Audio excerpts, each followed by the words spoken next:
Today it's August the 20th, 2020. Dear friends, good morning first graders. What a terrific week of learning. You're doing some amazing work. Are you enjoying learning about the weather? There are several different types of inclement weather. Today we're going to discuss hurricanes. Did you know that a hurricane is a spinning storm that brings heavy rain and strong winds?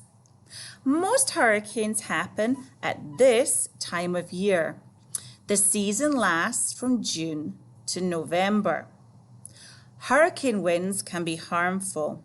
They can rip off the roofs of houses and tear down trees. All hurricanes are named after people. Have you ever had a hurricane named after you? Best wishes, your first grade teachers.